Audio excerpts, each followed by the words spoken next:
What's up, YouTube? Welcome back to Dolo's Garage. Happy Father's Day to all you fathers out there. So today we are going to finish the front end. Got a little lift kit going on. As you can see, this crate won't fit underneath the go-kart. It's too low. So I had bought the risers like I showed you in the last video, and we are putting on these bad boys today with the extra reservoir, dampening reservoir, three-way adjustable shocks. They're universal, but I know the RFYs fit on these, so I guess with no further ado, let's get these bad boys put on. They're actually 3 inches higher, so it'll give it a 3-inch lift in the front, which I think would look pretty badass. So stay tuned, man. Let's get these bad boys in. All right, let's do a quick little unboxing of these. Now, these are actually motorcycle shocks, but these are a perfect fit for what they cost and what you're gonna pay for a generic non-adjustable shock. You're just better off grabbing these. They're just under $100, which isn't bad considering they come with the adjusters, the tool for it.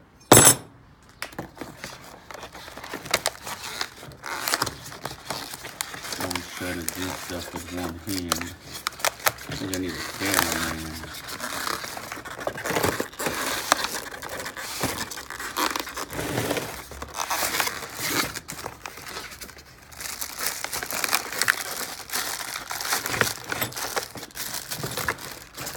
Hold up. Alright, better off. Alright, so these come with the extra collars if needed, depending on the screw you're using.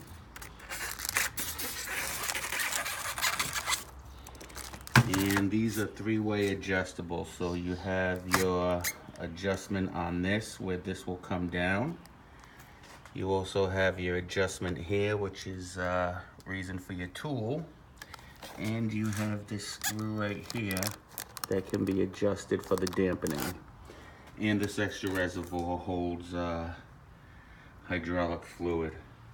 So these are pretty badass. Like I said, they're like just under $100, but for what you're gonna pay for front shocks and or rear shocks, you're much better off grabbing these.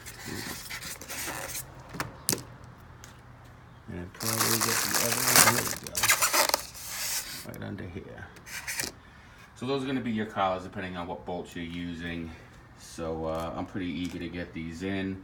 Not only is it gonna lift my front end up 3 inches, but it's gonna look pretty cool having these in the front. I know once I see them in the front and end up liking the adjustability, I'm probably gonna end up wanting to get them for the back.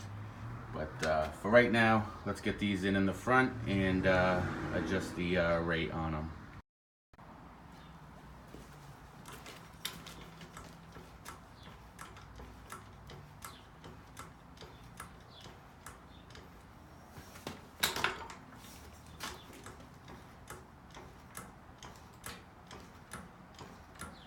This thing is gonna look like a beast once it's done.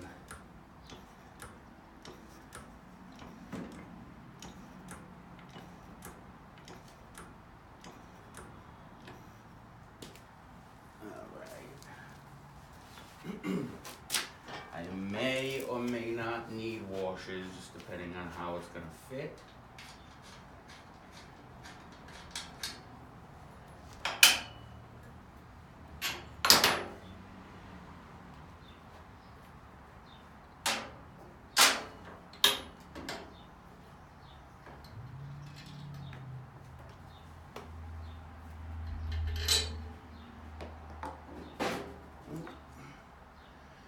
Until these are worn out, these collars just keep falling out.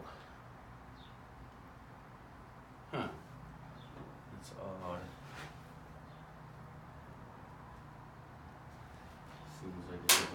drop.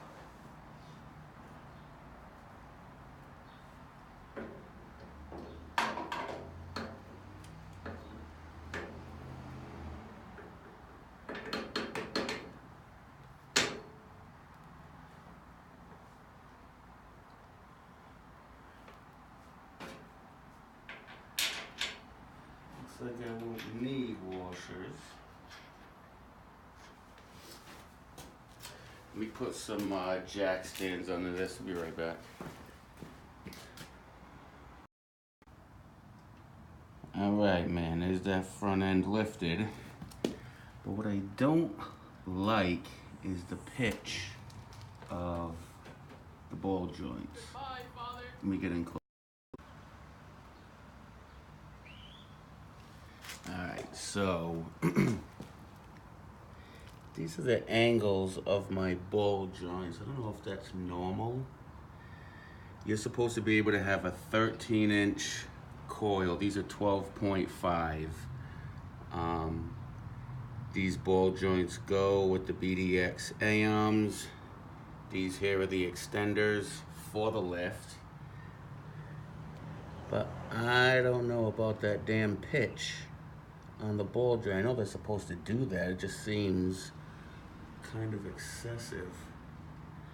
If anybody has any idea why that's like that, or if that's just normal, I mean, that just looks absolutely beast right now. And I wasn't able to get this crate underneath before, but now not only does it go in, but it's got a shitload of room.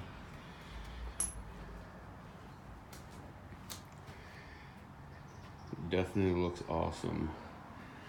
But the pitch of those ball joints are just kind of making me think crazy shit. I mean, it compresses, but just seems kind of weird.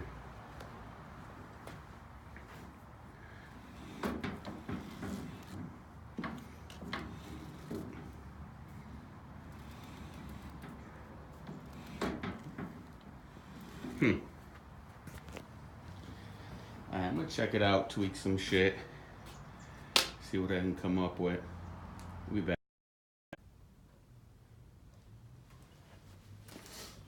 Alright, so we just got him in, and it's pretty sturdy, man.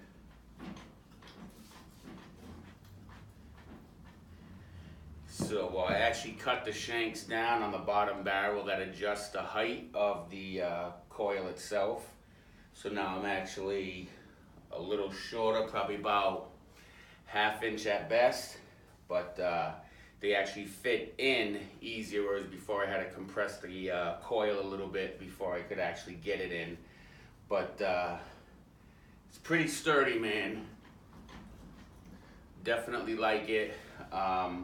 I just got to get the lock collars for the rear axle for the sprocket and rotor.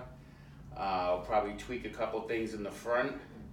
I think I'm going to order the front brake kit so I could have brakes all the way around, since the front end is beefed up a little bit.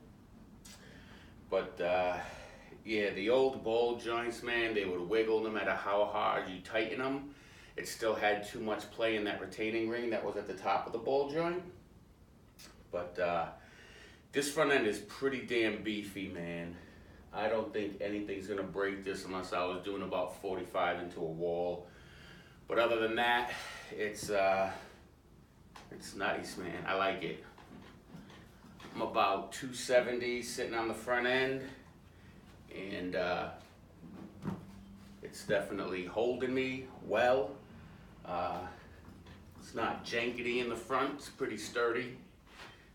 So that's what it is, man. Pretty dope. Can't wait to get this bitch out on the road, give it a quick whip, and then what I'll do after that is just pull everything apart and paint it all. So we're gonna do the seat as well. Maybe I'll do the seat today. It's just a matter of drilling the square tubing, bolting it into the seat, and then welding that down to the, what do you call it, frame itself. But it's got some nice ride height now. Really shouldn't have to worry about it hitting too much. That looks real good.